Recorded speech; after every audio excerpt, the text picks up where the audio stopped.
I'm Daniel Anthony, the hospital manager to St. Mary's Catholic Hospital, Ago-Iwoye. In the year 1978, St. Mary's Catholic Hospital was established. And it was established in response to the request made on the then Bishop of the Lagos Archdiocese in the 60s. The bishop was going on an episcopal tour to one of the, you will say, branches of the Catholic Diocese of Lagos then, of which Ijebu-Ode happened to be one. And the bishop coming to Ijebu-Ode, he had to pass through Ago-Iwoye. The express now was not in existence. And the then Kabiyesi of Ago-Iwoye, late Oba Oshiyemi of blessed memory, hearing of it, planned a reception for him, and they went to meet the bishop then at the bridge there, just after the piers. And the Kabiyesi brought out a lot of people, dignitaries from Ago-Iwoye, even including the traditional people. And so the Egunguns came out to visit to welcome the bishop, and there were several gunshots, but the man was an Englishman. So he now made a stop at the palace, and he asked for whatever the community would want of him. So the Oba then, realizing that the Catholic had built a hospital in Ijebu-Igbo, a nearby town of about 12 kilometers, which is a hospital to be reckoned with then, he wanted the same thing. So he just asked the bishop that what we want is that they should establish a hospital there just as they established in Ijebu-Igbo. And that was in the mid-60s. By 1969, Catholic Diocese of Ijebu-Igbo got what you say their independence. They got the diocese. They were carved out of Lagos and given the independence, the autonomy. And so in the early 70s, the Bishop of Lagos was going through his archives, and he realized that he had promised the people of Ago-Iwoye a hospital. So he called on the Bishop of Ijebu-Ode, late Bishop Anthony Sanusi of blessed memory, that look, I promised the people of Ago-Iwoye community a hospital, so you have inherited a liability. I said, please go and redeem it. You know, the Catholics will never make a promise without redeeming it. And that was how the bishop now looked around to see what they could do, gather some money, and went to the government of Royal Netherlands to tell them the people of Ago-Iwoye need a hospital and they wanted their assistance, which they rightly gave. So the hospital, that was how the hospital was built in the year 1978 as an annex now to the then existing St. Joseph, to the already existing St. Joseph Catholic Hospital in Ijebu-Igbo. But then what do you see then after? Everybody wanted to go to the headquarters. So nobody was coming to the annex in Ago-Iwoye. Even the people of Ago-Iwoye, whenever they were sick, they would prefer to go to Ijebu-Igbo for medical attention. That was how this hospital was deserted. St. Mary's Catholic Eye Hospital is the part of the church's health services to the people. My predecessor, Bishop Anthony Sanusi, founded the hospital, and it was a general hospital. Later on, through the expert advice of one of our sons, who is a Catholic and an ophthalmologist, the hospital was converted from general hospital to eye specialist hospital. 10 years after, around 1988, a consultant ophthalmologist in UCH happened to be from this area. He was the first indigenously trained ophthalmologist in the country, Dr. B.G.K. Ajayi. I came back from US in 1984 to my department at the University College Hospital in Ibadan, ophthalmology department. And the services were almost paralyzed at that time. get to the hospital in the morning with hordes of patients waiting, looking for help, which could not be rendered because either the wards are short, there was no water, no light, and the ones we operated, we couldn't. The ones we have put in the ward could not be operated. And he realized that majority of the eye cases they were seeing in UCH came from the Ijebu axis. And he's a man that has a strong passion for eye care in the country. So he called on the bishop he was close to, who happened to be Bishop Felix Alabajo of Ibadan Diocese. He said, "My Lord, what I realized is that a lot of people coming for eye care in UCH are from Ijebu."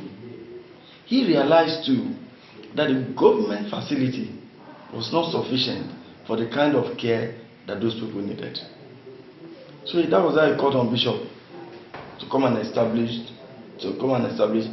eye hospital in Ijebu. Now the bishop, according to him, to Bishop Felix Alabajo, he realized that this man had a strong passion for this job, that he invested everything, his life, his personal time, and his personal money into this teaching in a government hospital. So when he now made the request on him, he felt this is an opportunity for you to make a profit from a cause that you love so passionately. In order to discourage him, he said no, he wasn't willing to open an eye hospital. Because the rational thing you will expect of a man is, this is a thing you invest in your life in. When you now have an opportunity to make a business of it, you jump at it. So when he was like, now he doesn't have an interest in going back to Ijebu. Bishop Job is an Ijebu man. But years after, when he realized that his refusal could not convince Dr. Ajayi to open his private hospital, he then called him and said, well, if you are still interested in the hospital, I've left Ijebu. I'm not the bishop of Oyo Diocese. You can go to Baba. Baba then was Bishop Anthony Salu Sanusi, who was the bishop of Ijebu Diocese then. So the bishop asked me to write a paper, and I wrote it. At that time, there were no pieces. So I wrote it longhand, came down to Ijebu and handed it over to him. He looked at it and said there was no money. In fact, he said he would look at it. I went away. I never mentioned it. I think I made a number of visits to him, and he said he wasn't interested. So in 1985, I left UCH because I wanted to prove that it could be done outside teaching hospital. I've started my own eye clinic on 1st of Ojulowo Eye Clinic on the 1st of October 1985. But I couldn't leave UCH completely because there were only 3 of us consultants, and they said you can't leave. You have to be an associate lecturer and consultant because we need you. I was flattered, so I accepted to work as part-time. And I was almost doing as much work as I was doing when I was full-time. But I had my freedom. And I was quite busy. And with Rotary Club and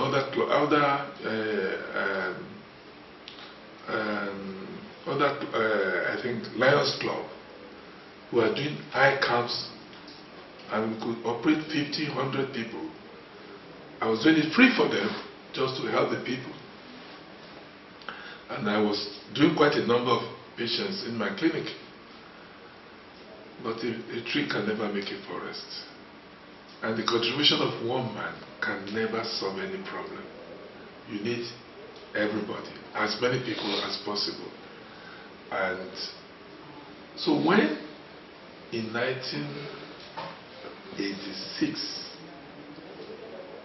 Bishop, 86 or 86, 2 years after I started my clinic, Bishop Shalusina came back to me and said, Doctor, what about that clinic you were talking about, the eye clinic?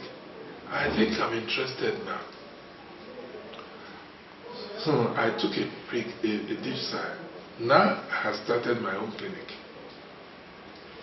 How would I be able to help somebody with something else? I wish he had brought it up. My intention at that time was to start to convert St. Mary's to an eye hospital and still stay in usage as a full-time worker. And it would have been easier for me. But now I had left.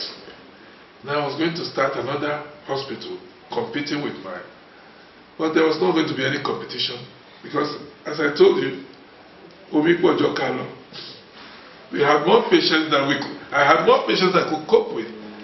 And I had to turn some patients back. And they had nowhere to go. Virtually nowhere to go. So I took up the challenge and I said, okay. He said I should write another proposal. What about the one I gave you? He said he couldn't find it.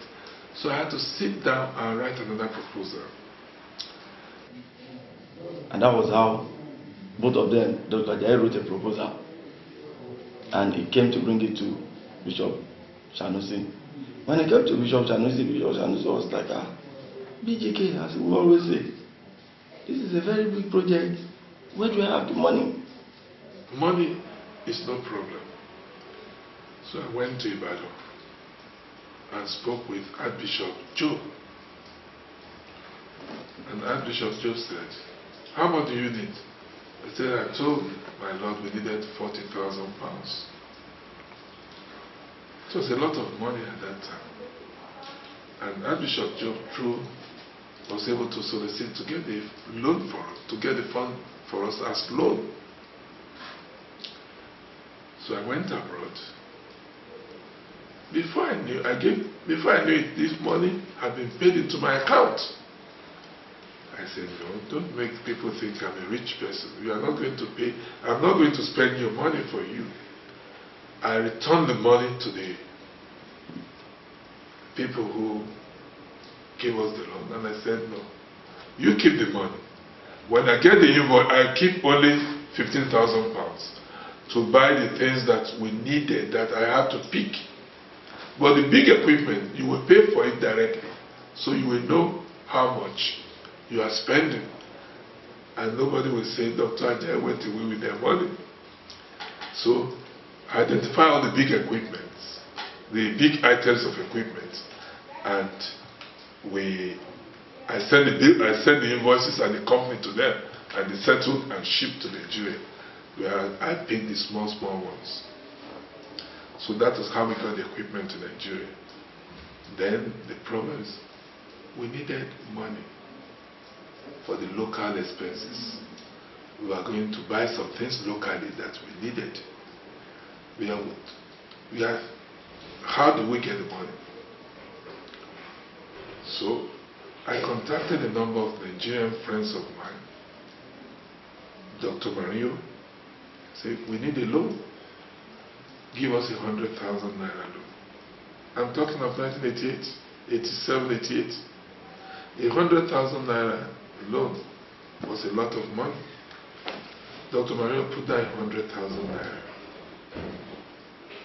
Interest-free loan. Otumba Sanwo, Dr. Sanwo, Dr. Sanwo put down 100,000 naira. Otumba Sanwo, his older brother, put down 100,000 naira. That makes 400,000. Is it 300,000?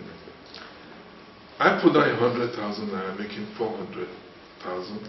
And Dr. Sanwo and Otumba Sanwo and their friends put down another 100,000.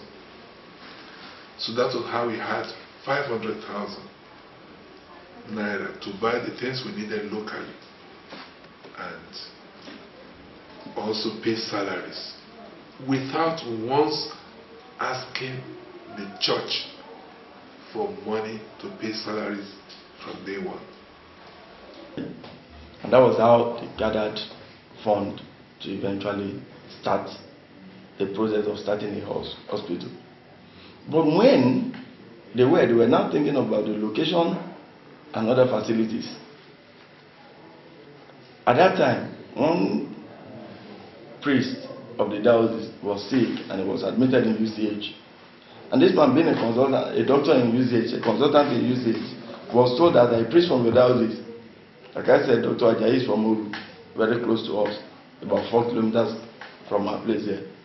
So he was told that a priest from your diocese is sick and is in the ward. Dr. Ajayi went to see him and he asked Monsignor about the story, the history of the sickness. And Monsignor said he's been treated at St. Mary's Hospital, Ago-Iwoye. And Dr. Ajayi